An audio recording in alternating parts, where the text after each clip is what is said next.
लघु कहानियां महात्मा बुद्ध से संबंधित। गौतम बुद्ध किसी उपवन में विश्राम कर रहे थे। तभी बच्चों का एक झुंड आया और पेड़ पर पत्थर मारकर आम गिराने लगा। एक पत्थर बुद्ध के सर पर लगा और उससे खून बहने लगा। बुद्ध की आंखों में आंसू आ गए। बच्चों ने देखा तो भयभीत हो गए। उन्हें लगा कि अब बुद्ध उन्हें भला बुरा कहेंगे। बच्चों ने उनके चरण पकड़ लिए और उनसे क्षमा याचना करने लगे। उनमें से एक बच्चे ने कहा, हमसे बड़ी भूल हो गई है। मेरी वजह से आपको पत्थर लगा और आपके आंसू आ गए। इस पर बुद्ध ने कहा, बच्चों, मैं इसलिए दुखी हूं कि तुमने आम के पेड़ पर पत्थर मारा तो पेड़ ने बदले में तुम्हें मीठे फल दिए, लेकिन मुझे मारने पर मैं तुम्हें सिर्फ भय दे सका।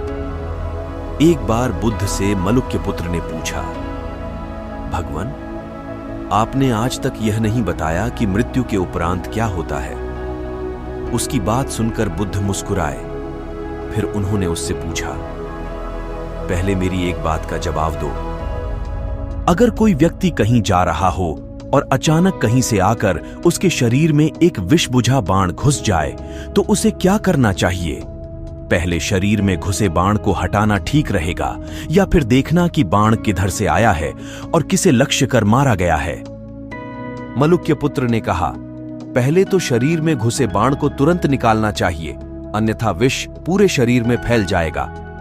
बुद्ध ने कहा, बिल्कुल ठीक कहा तुमने। अब यह बताओ कि पहले इस जीवन के दुखों के निवारण का उपाय किया जाए या मृत्यु की बातों के बारे में सोचा जाए। मलुक्य पुत्र अब समझ चुका था और उसकी जिज्ञासा शांत हो गई। एक दिन एक व्यक्ति बुद्ध के पास पहुंचा। वह बहुत अधिक तनाव में था। अनेक प्रश्न उसके दिमाग में घूम घूम कर उसे परेशान कर रहे थे, जैसे आत्मा क्या है, आदमी मृत्यु के बाद कहां जाता है, सृष्टि का निर्माता कौन है, स्वर्ग नरक की अवधारणा कहां तक सच है और ईश्वर है या नहीं। उसे इन प्रश्नों के उत्तर नहीं मिल रहे थे। जब वह बुद्ध के पास पहुंचा तो उसने देखा कि बुद्ध को कई लोग घेर कर बैठे हैं। बुद्ध उन सभी के प्रश्नों व जिज्ञासाओं का समाधान अत्यंत सहज भाव से कर रहे हैं।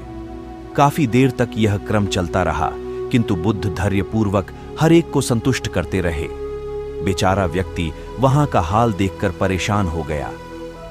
उसने सोचा कि इन्हें दुनियादारी के मामलों में पड़ने से क्या लाभ, अपना भगवत भजन करें और बुनियादी समस्याओं से ग्रस्त इन लोगों को भगाए। किंतु बुद्ध का व्यवहार देखकर तो ऐसा लग रहा था मानो इन लोगों का दुख उनका अपना दुख है। आखिर उस व्यक्ति ने पूछ ही लिया, महाराज, आपको इन सांसारिक बातों से क्या लेना देना?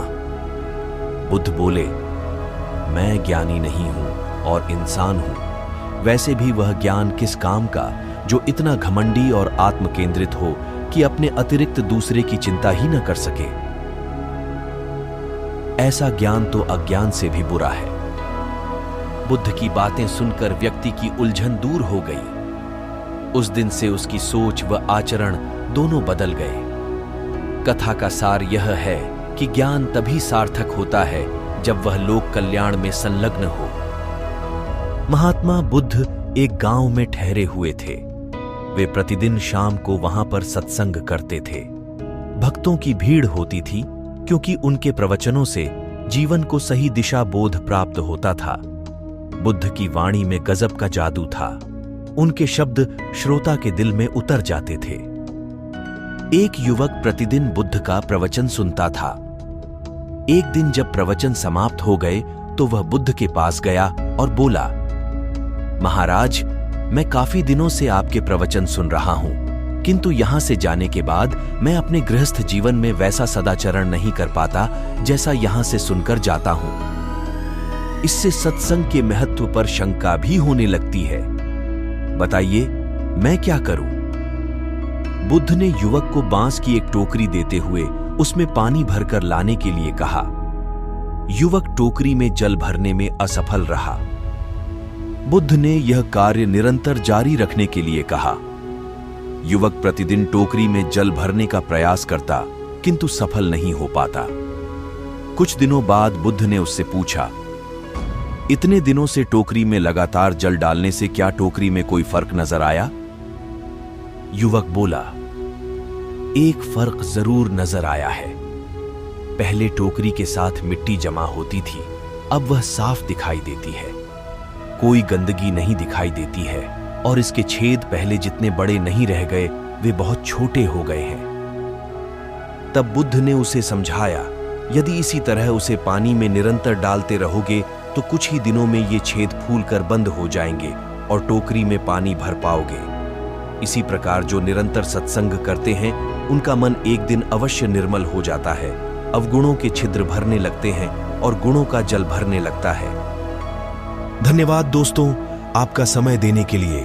कृपया हमारे चैनल को सब्सक्राइब करें, लाइक करें और बेल आइकॉन को दबाना न भूलें ताकि आप हमारे नए वीडियो से अपडेट रह सकें। अगर आपके पास कोई सवाल या सुझाव है तो कृपया कमेंट बॉक्स में लिखें। फिर मिलेंगे अगले वीडियो में। तब तक के लिए धन्यवाद दोस्तों।